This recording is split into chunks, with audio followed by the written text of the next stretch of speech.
Please support the Feral Druid army. Like, share, comment, and subscribe. Meow. Hey everybody, what is going on? This is Olfis, the Feral Druid, and today I've kind of got a little bit of a Q&A for you. Weirdo Killer left a comment on one of my videos, and I think some of his questions are quite important, some things that people can learn from, some things that I had problems with when I was beginning out as a Feral Druid, and I think, you know, many of you may have some of the similar problems or some of the similar questions, so let's get into it. First question he asks is, when do I use bear form? Now, bear form, it depends on what comp you're going up against, what class you're going against, but you're going to be popping into bear form quite a bit. Now, I will say really quick that Guardian Affinity is great for melee cleave comps or comps where you're getting focused down, and I'm speaking about threes right now. If you're going to be the main target, the main priority, you're going to want to go Guardian Affinity. You're going to want to keep your roots up on all the melee to keep them off your healer, but you're not going to be using Rejuvenation or Regrowth as much, or Swiftmend, because you got your healer. So when you get focused down, the priority is to absorb as much of that burst as possible, especially because, you know, you're going to be the kill target or you're in the middle of a big ass cleave. So like, let's say you're going up against a DK and another Feral, or you know, something like that, you're going to want to be careful and watch out. Restoration Affinity I would use when you need to heal up on all of your team members. Let's say you're not going to be focused. Let's say it's a little more spread pressure and you need to help out with healing a bit and you need to keep people up. You know, you're not the only one going down. You have a little bit of downtime to get some heals up. Okay, so now that we got that out of the way, let's talk a little bit about bear form and when to use it. So I use bear form whenever I'm getting taken down. If I have not a lot of energy and I'm trying to survive, just get away for a minute. Going into bear form will remove all roots, snares, or anything like that. I do have a macro that switches out of bear and cat form, so I can, you know, press one button, I'll go into bear form from cat. I press the other button, I'll go back out of bear into cat again. In bear form, when I have Guardian Affinity up, I'm using Frenzied Regeneration, you know, Swipe, Thrash. You know, I'm using all these abilities, and Iron for when able to. But you do need quite a bit of rage to use Iron first, so I don't always get around to that. Usually Frenzied Regeneration and being in bear form alone is good enough for me. I have been using Guardian Affinity a lot more, and I found that it is very well. In Battlegrounds, I do like to use Resto Affinity, just because, you know, I get to throw heals on myself all the time. If I get out of combat, I top myself off, enter combat again. The Shadow Meld re-stealth really works a lot more in Battlegrounds because people will often switch targets a lot, so you don't have to worry about necessarily getting completely focused down unless it's like a 1v1 or a smaller fight.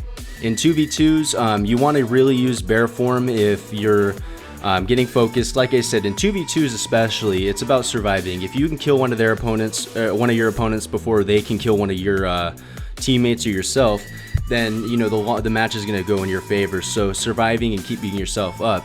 Now, deciding whether to use Resto Affinity or Guardian Affinity can be a little tough. You got to know what comp you're going against and who you think they're going to be bursting against, and make the right decision there.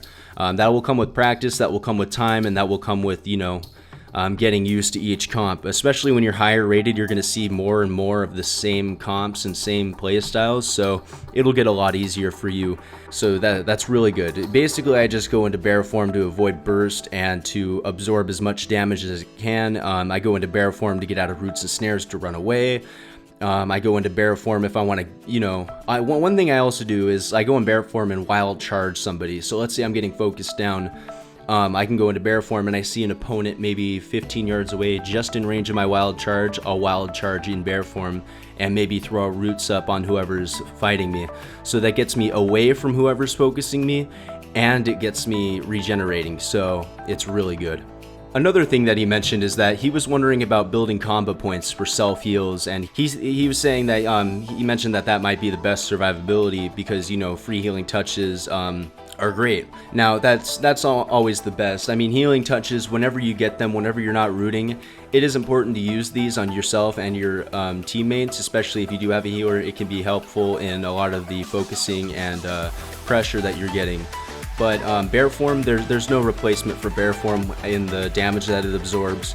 So, you know, I believe that healing touch and bear form have their own place in the survivability spectrum. You just need to choose the right time to use both. I've had times where I go down low and because I pop bear for him and the healer's able to actually get those last few heals off on me, I'm able to get topped off to full. So if you're getting focused, chances are your healer's not getting focused. So if you're able to bear form and absorb damage, your healer who's sitting off to the side will most likely be able to heal you up if he's not CC'd, which sometimes is the case because, you know, arenas, CC's crazy. Another question that he asked is, when is it important to maim? He said, now I think maim is amazing for lining up CC in arenas and battlegrounds. I often maim healers and DPS that I'm trying to kite or kill. Maim can be affected to lock down DPS after they burst, you know, stop their burst, just pause it for a second and run away, root them up a bit, especially if you use a 6 combo point maim and then ended up with an entangling roots and you can charge to another opponent to get away or something. This is great for avoiding burst and it can really piss off an opponent. Granted that they don't have any trinket. Now, they probably won't have a trinket because if you're using maim, chances are you may have already used your rake stun or a mighty bash on them already. So maim can be very effective, especially if there's no trinket involved. Another question is, when do you use roots versus healing touch? Now, this is a good question. I'm a roots fanatic right now. I'm rooting up everybody. I have unbreakable roots for my artifact weapon, and roots I've found are very good. Most of the time you'll see that demon hunters or DKs or warriors will actually sit the roots, especially if they don't have trinket, and those roots can last quite a long time. Most of the times that I use roots are when let's say there's a rogue or a warrior or something going after my healer. If I'm focusing on somebody else, I'll tab target over quickly to somebody who's on my healer, root him up so that my healer can get away. Now this is, main thing about arena is you want to alleviate a lot of the pressure that you can. As much pressure as you can get off yourself, and the more pressure you can get on the opponents, the better, because it'll end up like, you know, freaking them out. They'll end up like getting upset. You know, it's hard to focus when you're getting CC'd and, you know, your burst isn't working the way it's supposed to and you're not able to get all the damage in. So roots is very important. Now if you're going to be, like I said earlier, if you're going Guardian Affinity, you maim somebody up, rooting is great. You just want to keep your opponents locked down. You want to absorb as much damage as possible, and roots is the way to do it, especially with you know, melee teams. It works especially well on demon hunters. Now, when do you use healing touch? I use healing touch all the time, but in threes I do roots a lot more, especially because I have my healer. I feel like getting a roots off on somebody who's giving my healer pressure will get me a lot more heals in the long run than a healing touch on myself, because, you know, that pressure off the healer, he can get more heals out. In 2v2s, same thing goes. I mean, if you're running a double DPS, you want to be able to like root up anybody who's giving you pressure. It's a very good CC. You can get a 1v2 in that way and keep somebody off to the side for a few seconds and then follow it up with a stun. So like if you root somebody up, you got a good CC, you follow it up with a stun. Let's say your friendly target has a polymorph or a hex. You know what? You're going in for three CCs right there. You're lining them up. It's very important to line up CC. And in 2v2s and 3v3s, it can be the difference. In battlegrounds, same thing goes. You know, if I'm above, if I'm good on health, and I'm able to throw our roots up, I will. Sometimes I'll even root somebody up and run off to the side, healing touch, and re-stealth up, and, you know, come back to fight with a rake stun.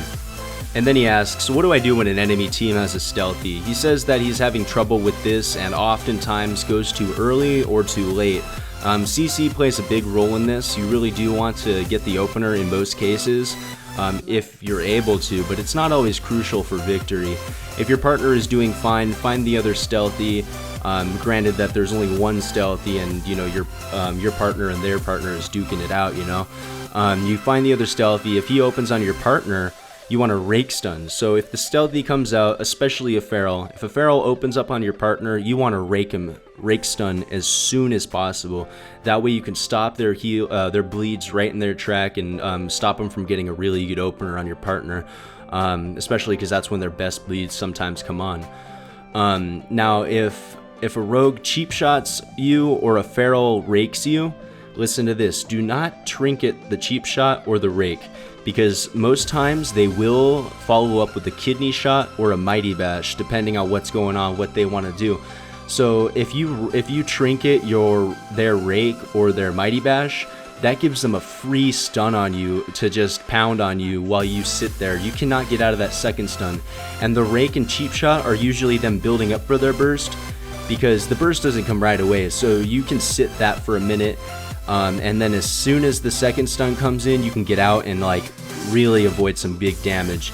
Now what I do is if I get raked or cheap shotted, I will shadow meld rake stun or war stomp if you're a Tauren, and this will stun them up. Most cases I found that they do trinket because they're already building for their burst, so they're like, okay, I gotta do this damage. So then after they trinket, you know, you can mighty bash and suddenly you turn the tables. Granted, you have used your shadow meld or war stomp and you do have a cooldown on that, but you did alleviate a lot of the burst and you made an even playing field in a way, and you both have used trinket, so you don't really lose a lot.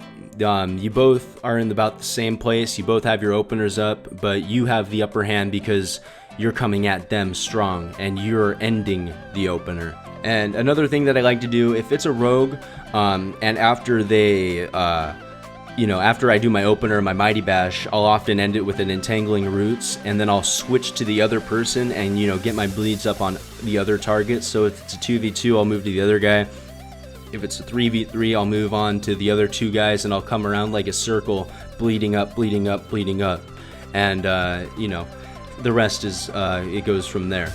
So this is a question left by Weirdo Killer. If you guys have any questions that you want to leave, I will answer them. I will help you guys out. I'm thinking about doing another guide. This one's strictly for arena PvP, probably focused on 3v3, so look forward to that in the future. Thank you guys for joining me. I hope this information was helpful for you guys. Yeah, I'll see you guys in the next video. We are doing a giveaway, so remember to leave a comment in the video. If you want to see my giveaway video, it's the one from yesterday. You can click the annotation at the end of the video. Thank you guys for stopping by. Have a good time bleeding it up. Peace.